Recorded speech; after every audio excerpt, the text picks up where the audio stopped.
Assalamualaikum warahmatullahi wabarakatuh. Hai friends, salam semangat. Hari ini kita akan belajar bersama tentang evolusi ya. Check it out. Nah, menurut kalian, evolusi itu sebenarnya apa sih? Biar mudah ngejawabnya, ini nih aku kasih gambar punya. Ada kura-kura raksasa dari Kepulauan Galapagos, jerapah, dinosaurus, dan burung finch. Yap, betul. Jadi, evolusi adalah cabang biologi yang mempelajari tentang perubahan makhluk hidup secara perlahan dalam waktu yang lama. For your information ya friends, sejak abad ke-6 sebelum Masehi, banyak ahli yang mengemukakan tentang asal-usul makhluk hidup, antara lain Anaximander, Empedocles, Erasmus Darwin, Sir Charles Lyell, Thomas Robert Malthus, dan George Cuvier. Tapi, dari sekian banyak ahli tersebut, kali ini kita hanya akan memahami pendapat yang dikemukakan oleh tokoh berikut ini ya. Ada Charles Robert Darwin, Jean-Baptiste de Lamarck, dan Auguste Weismann.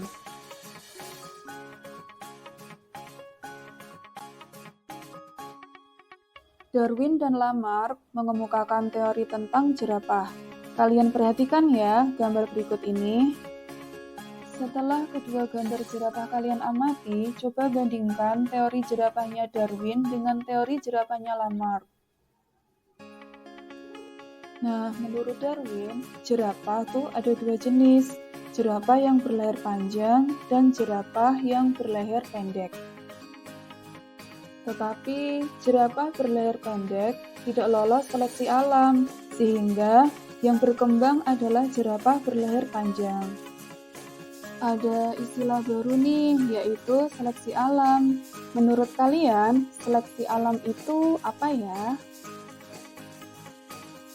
Sekarang kita pelajari pendapatnya Lamarck. Nah, menurut Lamarck, awalnya semua jerapah tuh berleher pendek. Karena kebiasaannya memakan daun-daun dari pohon yang tinggi, maka jerapah memiliki leher yang panjang.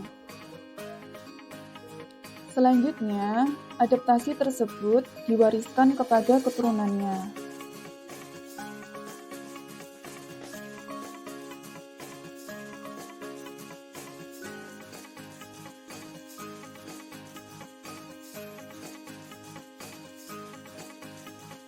Satu, teori Lamarckisme, bahwa perubahan pada suatu individu disebabkan oleh lingkungan dan bersifat diturunkan. 2. Teori use and disuse. Jika suatu organ selalu digunakan, maka akan berkembang, sedangkan organ yang jarang digunakan akan menyusut. Kesimpulan yang ketiga ya, lingkungan mempengaruhi ciri dan sifat fisik, yang nantinya diturunkan kepada keturunannya melalui proses adaptasi. Untuk memperkuat teori evolusinya, Darwin melakukan perjalanan dengan pelayaran HMS Beagle. Selama melakukan perjalanan dengan HMS Beagle, Darwin singgah di pulau-pulau dan mengumpulkan fosil serta batuan. Kemudian, Darwin mengamati dua jenis kura-kura raksasa yang memiliki sedikit perbedaan morfologi karena perbedaan habitat. Ketika sampai di Kepulauan Galapagos, Darwin menemukan burung finch dengan berbagai variasi bentuk paruh. Berikut ini adalah gambar variasi paruh burung finch. Yuk, perhatikan ya. Menurut kalian, mengapa burung finch memiliki variasi paruh yang berbeda? Tulis jawaban kalian di buku catatan ya. Setelah melakukan perjalanan ke berbagai pulau, kemudian Darwin mengemukakan beberapa kesimpulan, antara lain, kesimpulan yang pertama, evolusi disebabkan oleh proses seleksi alam. Ayo, apa itu seleksi alam?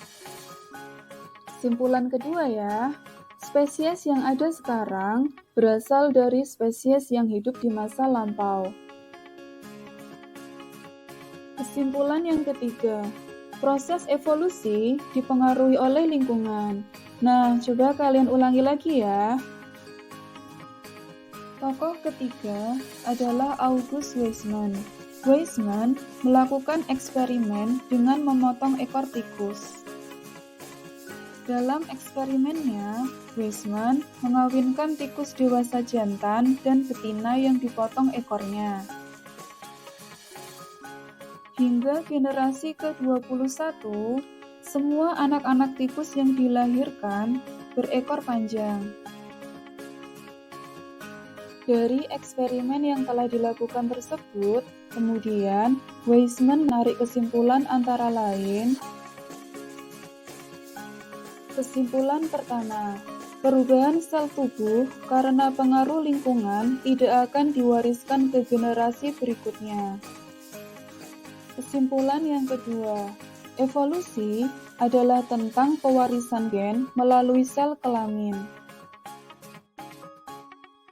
Berikut ini ada beberapa bukti yang diyakini menjadi petunjuk adanya suatu evolusi, antara lain variasi individu dalam satu spesies bisa kalian lihat pada gambar berikut ini.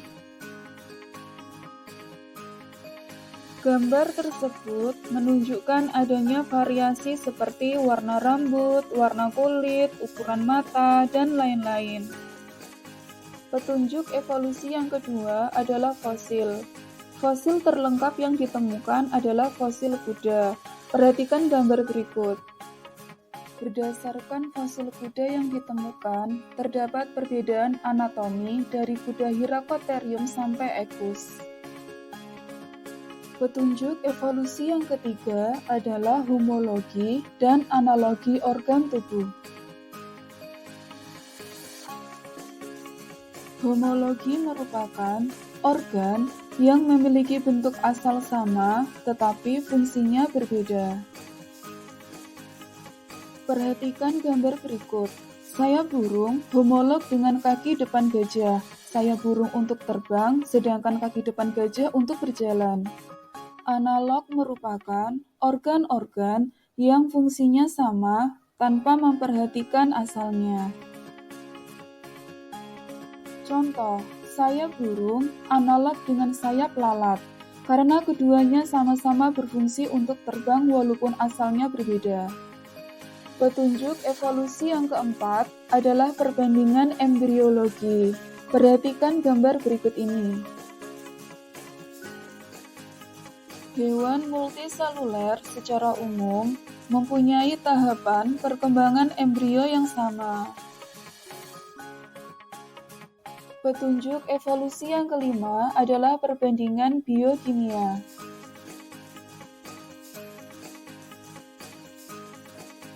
Hampir semua makhluk hidup menggunakan molekul biokimia dasar yang sama, contohnya ATP, DNA, dan berbagai enzim.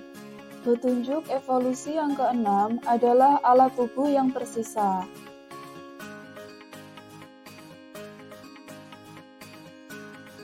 Alat tubuh yang tersisa meliputi otot penggerak telinga, selaput mata di sudut mata bagian dalam, rambut pada dada.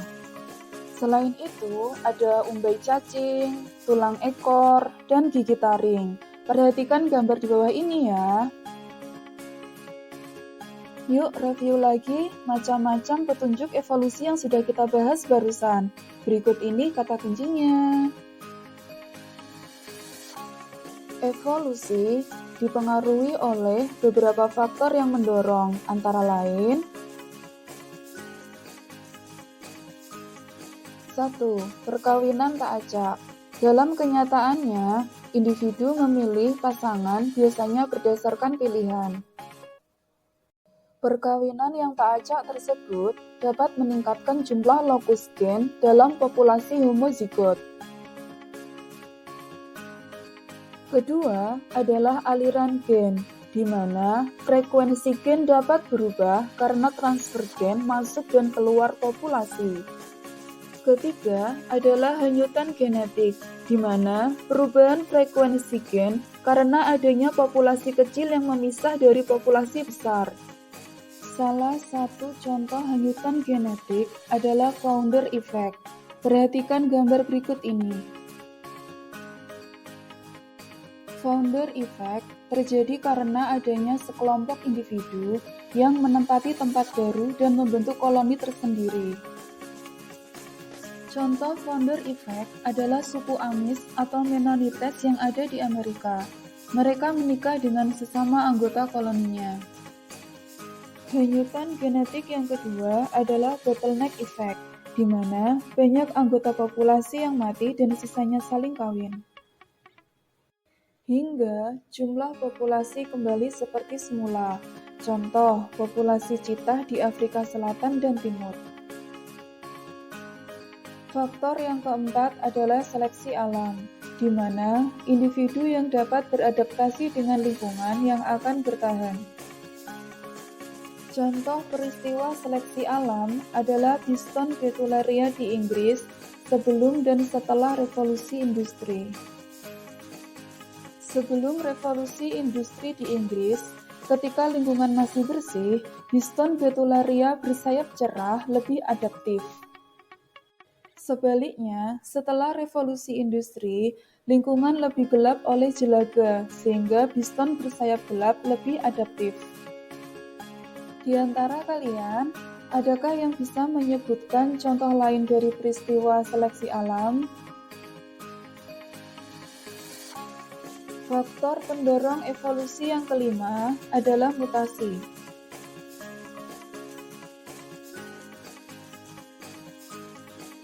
Mutasi dapat mengubah posisi nukleotida penyusun DNA dan menghasilkan sifat baru. Nah, sekarang kita beralih ke spesiasi atau proses terbentuknya spesies baru. Penyebab spesiasi yang pertama adalah isolasi, karena mampu mencegah terjadinya hibridisasi atau perkawinan. Macam-macam isolasi. Isolasi dibedakan atas isolasi geografi dan isolasi reproduksi. Dalam isolasi geografi, keadaan alam seperti laut, gunung, dan gurun menjadi faktor penghalang perkawinan. Macam-macam isolasi reproduksi. 1. Isolasi ekologi, di mana faktor penghalangnya adalah habitat. Contoh, katak pohon menyukai kawin di habitat kubangan atau sedikit air, sedangkan katak banteng suka kawin di air yang besar. Isolasi musim. Faktor penghalang perkawinan adalah masa kawin atau kematangan gamet yang berbeda. Contoh, lalat Drosophila pseudoobscura kawin pada sore hari, sedangkan Drosophila pseumilis kawin pada pagi hari. Isolasi tingkah laku. Yang menjadi penghalang perkawinan adalah perilaku atau ritual yang berbeda-beda sebelum terjadi perkawinan. Contoh, burung bower sebelum kawin menarik perhatian betina dengan membangun sarang dari ranting yang dihiasi benda berwarna biru. Isolasi mekanis. Yang menjadi penghalang perkawinan adalah struktur kelamin yang berbeda. Contoh, penyerbukan tanaman sage hitam berbunga kecil dibantu lebah kecil, sedangkan sage putih berbunga besar dibantu lebah besar. Isolasi gamet. Yang menjadi penghalang perkawinan adalah susunan kimia antara dua gamet atau sel kelamin. Contoh, selaput sel telur mengandung protein yang hanya dapat diikat oleh molekul sel sperma yang sejenis. Sehingga, walaupun katak dan ikan sama-sama menaruh telurnya di air, tetapi sel sperma dari spesies tersebut tidak salah dalam membuahi. Penyebab spesiasi yang kedua adalah poliploidi.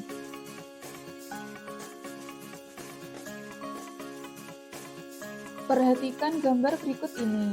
Adanya radiasi atau zat kimia tertentu mampu menyebabkan kromosom dalam sel menjadi berlipat ganda.